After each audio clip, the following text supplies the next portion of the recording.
Task force کے داخلی دروازے پر بیڑا ساحل سے ساحل تک ایک حلال کی شکل میں پھیلا ہوا تھا تاکہ قسطنطنیہ کے لیے سمندر سے کسی بھی مدد کو روکا یا پسپا کیا جا سکے۔ اس طرح بازنطینی باشندوں نے اپنی فوجیں دیواروں کے ایک لمبے حصے پر پھیلا دی۔ 11 سال کی عمر میں محمد ثانی کو اماسیا بھیج دیا گیا، جہاں انہوں نے حکومت سنبھالنے کی تربیت حاصل کی، جس پر محمد ثانی نے انہیں ایک خط لکھا جس میں درج تھا کہ اگر آپ سلطان ہیں تو آئیے اور فوج کی کمان سنبھالیے، لیکن اگر میں سلطان ہوں تو میں آپ کو حکم دیتا ہوں کہ میری فوج کی قیادت سنبھالیں۔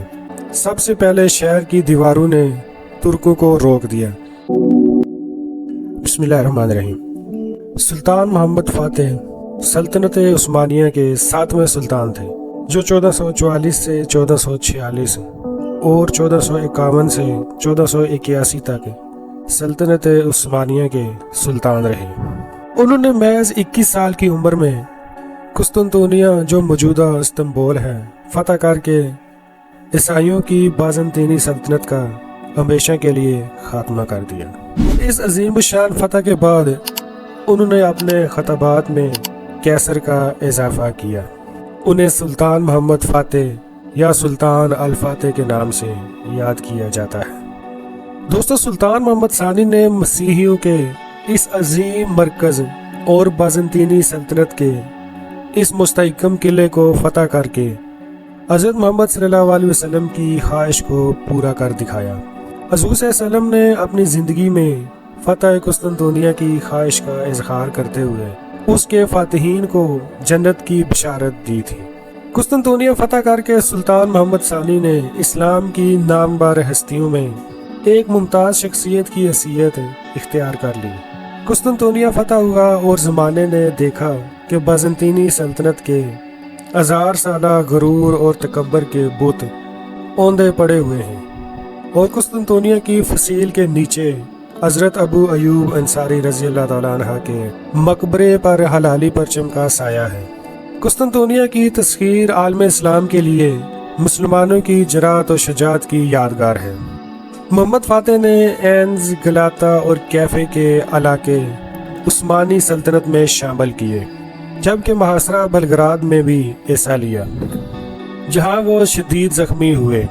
1458 میں انہوں نے موریا کا بیشتر حصہ اور 1 سال بعد سربیا فتح کر لیا۔ 1461 میں اماسرا اور اسفندیار عثمانی سلطنت میں شامل ہوئے۔ انہوں نے یونانی سلطنت تربزون کا خاتمہ کیا اور 1462 میں رومانیہ اور مدیلی بھی سلطنت میں شامل کر لیے۔ دوستو، محمد ثانی 30 مارچ 1432 کو ادرنا میں پیدا ہوئے، جو اس وقت سلطنت عثمانیہ کا دارالحکومت تھا۔ ان کے والد سلطان مراد ثانی اور والدہ امہ خاتون تھیں۔ 11 سال کی عمر میں محمد ثانی کو اماسیا بھیج دیا گیا، جہاں انہوں نے حکومت سنبھالنے کی تربیت حاصل کی۔ اگست 1444 میں مراد ثانی اناطولیہ میں امارت کرمان کے ساتھ امن معاہدے کے بعد 12 سالہ محمد ثانی کے حق میں سلطنت سے دستبردار ہو گئے۔ اپنے پہلے دور بادشاہت کے دوران جنگ ورنا کے خدشات کے پیش نظر سلطان محمد نے اپنے والد مراد ثانی سے تخت سنبھالنے کا مطالبہ کیا، لیکن انہوں نے زاہدانہ زندگی کو ترجیح دیتے ہوئے اس سے انکار کر دیا، جس پر محمد ثانی نے انہیں ایک خط لکھا جس میں درج تھا کہ اگر آپ سلطان ہیں تو آئیے اور فوج کی کمان سنبھالیے، لیکن اگر میں سلطان ہوں تو میں آپ کو حکم دیتا ہوں کہ میری فوج کی قیادت سنبھالیں۔ اس خط کے بعد سلطان مراد نے 1444 میں جنگ ورنا میں عثمانی افواج کی قیادت کی اور 10 نومبر 1444 کو ورنا کی جنگ جیت لی۔ 1446 میں جب مراد دوم تخت پر واپس آئے، محمد ثانی نے سلطان کا خطاب برقرار رکھا، لیکن صرف منیسا کے گورنر کے طور پر کام کیا۔ 1451 میں مراد دوم کی موت کے بعد محمد ثانی دوسری بار سلطان بنے۔ کرمان کے ابراہیم دوم نے متنازع علاقے پر حملہ کیا اور عثمانی حکومت کے خلاف مختلف بغاوتوں کو اکسایا۔ محمد ثانی نے کرمان کے ابراہیم کے خلاف اپنی پہلی مہم چلائی۔ بازنطینی سلطنت نے عثمانی دعویدار برہان کو رہا کرنے کی دھمکی دی۔ دوستو، 1451 میں فتح قسطنطنیہ میں اپنے والد سلطان مراد ثانی کی وفات پر سلطان محمد ثانی نے دوسری مرتبہ تخت سنبھالا۔ اور 2 سال بعد ہی محاصرہ قسطنطنیہ میں کامیابی حاصل کر کے بازنطینی سلطنت کا ہمیشہ کے لیے خاتمہ کر دیا۔ اس فتح کے بعد سلطنت موریہ کو فتح کیا اور بازنطینی حکومت کی یہ آخری نشانی بھی 1461 میں ختم کر دی۔ قسطنطنیہ کی فتح نے سلطنت عثمانیہ کو ایک دنیا بھر میں شاندار عظمت اور عزت عطا کی اور عثمانی پہلی بار ایک بھرپور قوت کے طور پر ابھرے۔ فتح قسطنطنیہ کے بعد محمد ثانی نے اپنے لیے کیسر روم کا خطاب چنا۔ فتح قسطنطنیہ کی خوشخبری ایک حدیث میں بیان کی گئی تھی، جس میں حضور صلی اللہ علیہ وسلم نے فرمایا کہ تم ضرور بالضرور قسطنطنیہ فتح کرو گے۔ وہ فاتح بھی باکمال ہوگا، وہ فوج بھی باکمال ہوگی۔ ابو ایوب انصاری جو حضور صلی اللہ علیہ وسلم کے ساتھی تھے، قسطنطنیہ کے پہلے محاصرے کے دوران شہید ہو گئے تھے۔ جیسے ہی محمد دوم کی فوج قسطنطنیہ کے قریب پہنچی، محمد کے شہاق شمس الدین نے ابو ایوب انصاری کا مقبرہ دریافت کیا۔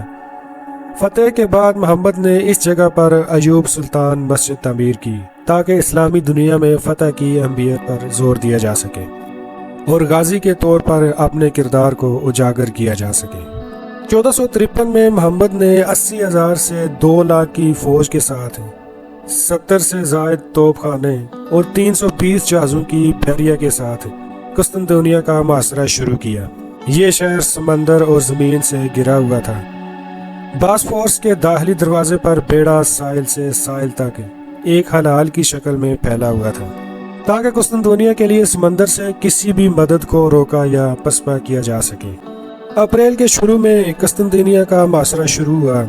سب سے پہلے شہر کی دیواروں نے ترکوں کو روک دیا، حالانکہ محمد کی فوج نے عرفان کے ڈیزائن کردہ نیب بمبارڈ کا استعمال کیا، جو ڈھاک ڈینجلس گن سے ملتی جلتی ایک بڑی توپ تھی۔ گولڈن ہارن کی بندرگاہ کو بوم چین نے بلاک کر دیا تھا اور 28 جنگی جہاز نے اس کا دفاع کیا تھا۔ 22 اپریل کو محمد نے اپنے ہلکے جنگی جہازوں کو گلاٹا کی جمہوریہ، جنیوا کے ارد گرد اور گولڈن ہارن کے شمالی ساحل پر پہنچایا۔ 1 میل سے تھوڑا زیادہ لکڑی سے راستہ ہموار کرنے کے بعد باسفورس سے اس طرح بازنطینی باشندوں نے اپنی فوجیں دیواروں کے ایک لمبے حصے پر پھیلا دی۔ تقریباً 1 ماہ بعد قسطنطنیہ 29 مئی کو 57 دن کے محاصرے کے بعد فتح کر لیا گیا۔ اس فتح کے بعد محمد نے عثمانی دارالحکومت کو ادرنا سے قسطنطنیہ منتقل کر دیا۔